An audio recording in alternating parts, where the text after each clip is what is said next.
I met a gypsy. What's some of the worst injuries you've seen from motocross? Just nightmare situations. Oh, that you've had to kind of operate on and try and get working again. well, there's certainly been some bad scapular fractures and things. There's been some challenging things like one of those is Toby Prices when he came back from South America with he had his win in, was that 2019? Mm-hmm. You remember the dates better than I do. Yeah, I think it was 2019. Yeah, so that was challenging because he had no bone left. Really? So he had because what he'd done, he fractured his scaphoid mid waist and so about mid scaphoid, and I can see what they were trying to do. They thought if we do a big operation here, he's not going to be able to ride at Dakar. So they tried to put a percutaneous screw in to just basically through a little tiny incision, line it up on an X-ray on an II machine so they can see, and fire a screw down through the bone.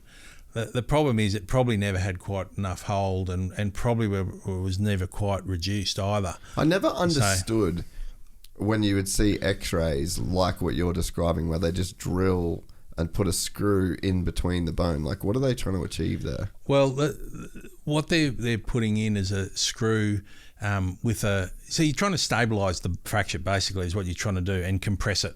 So if you can hold the two pieces of bone steady and squeeze them against each other, there's a reasonable chance you can get them to heal.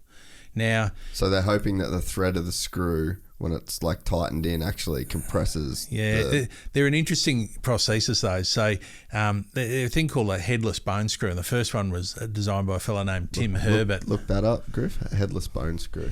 And if you look at one, it's a great little bit of engineering in that. I never understood how this would work. The thread at one end has a steeper pitch than the thread at the other end.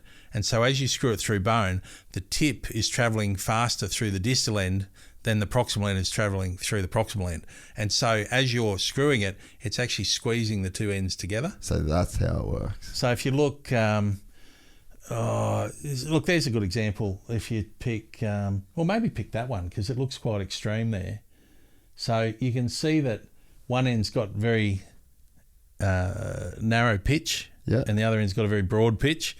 Now that one hasn't got a lot of thread on it, but the ones we use look probably more like that. Actually, one just in the middle next to it. So if next one. Sorry, no, the other way. Yep. And so as you tighten it, the distal end, the tip end here is travelling further through one piece of bone, or faster as per turn, than the proximal end. So as you tighten it's actually helping to bring the two ends of bone together. And is it going long ways through the bone, not direct, like straight down? You're firing it. What you're trying to fire is pretty much straight across the fracture. So as you tighten it, it's squeezing those two ends together. Okay. Is the plan. And look, that's what they tried with Toby, and I can see why they did that. Where was that operation? I think in Morocco. Yeah, so it wasn't here. No. Yeah. He was. I think he'd been at the Moroccan.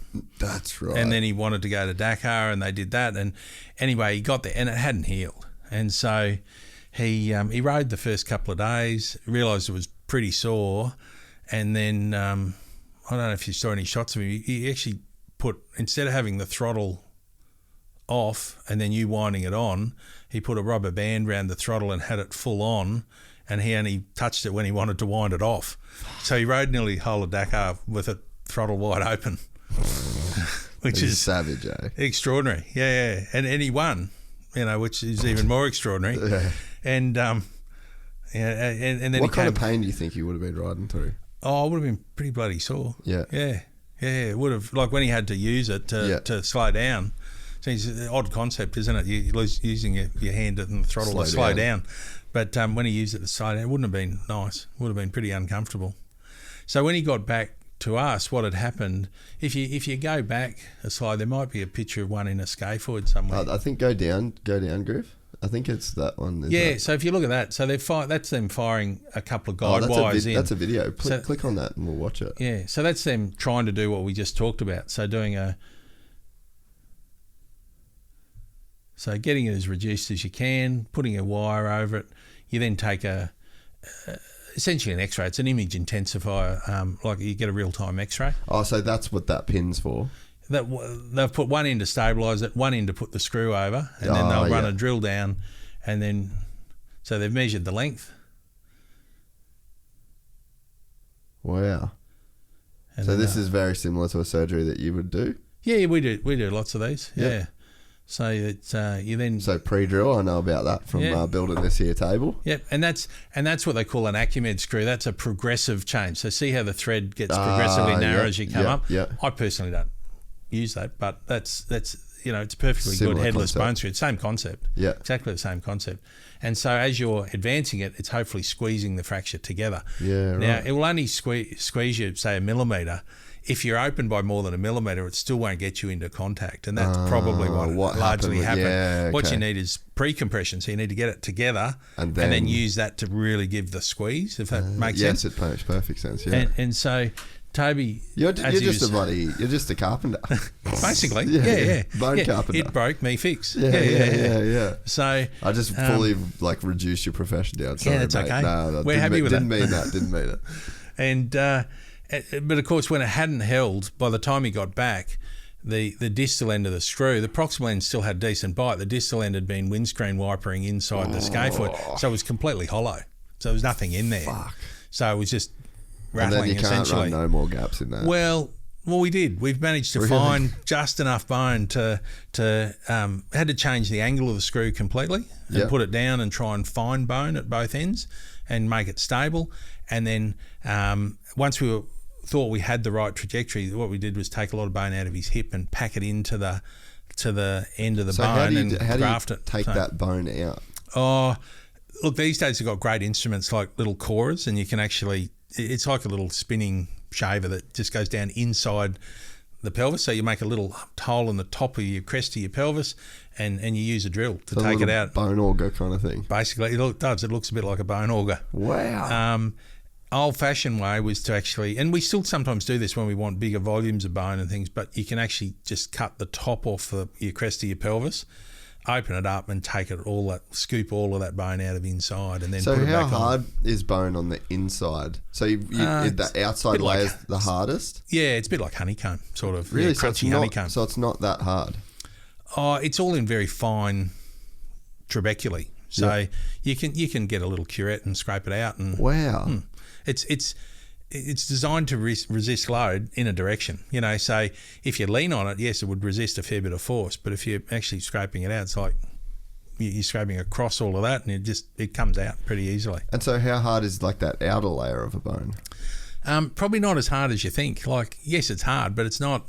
Bone is not a totally rigid structure. It's got flex in it, and it's got so it's not as hard as you think it's going to be. Yeah, okay. Yeah, because I guess you have this picture in your mind. Being rock hard, like the Wolverine or something. But yeah, it's not like it's softer than that. It's got a modulus of elasticity that has some flex in it, and so it's and that's why they fail the way they do too. When you get a fracture, it's to do with that structure.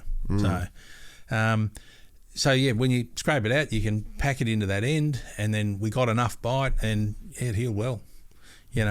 Toby's a smart guy. He came home from there saying, "I think my scaphoid's stuffed. I need a full corner fusion."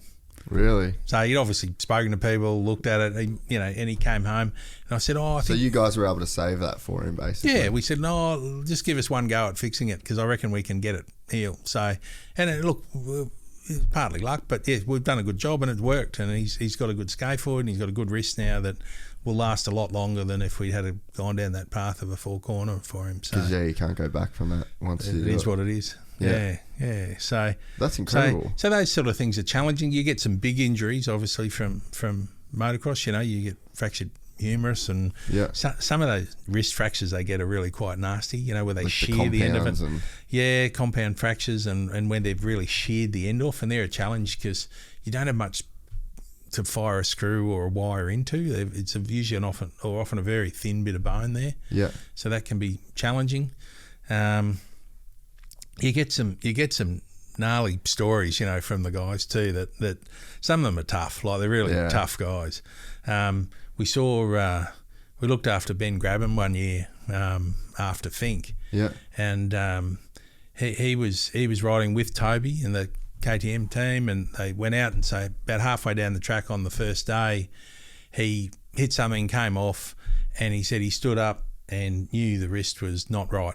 You know, he could see there was bent, and he was trying to reduce it himself when Toby came past, and he said, "No, you keep going, mate. I'll fix this up."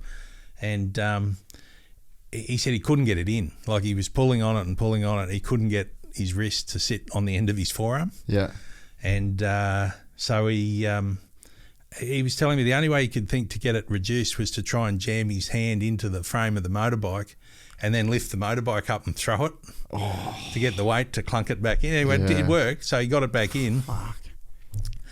And then he chopped the back fender off the bike and stuffed it down the back of the glove and put duct tape over it and hold it there, and he took off.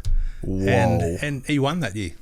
Rode the rest of that day and the whole next day with it like that, and came in and had a win. So that is savage. Yeah, they're tough guys.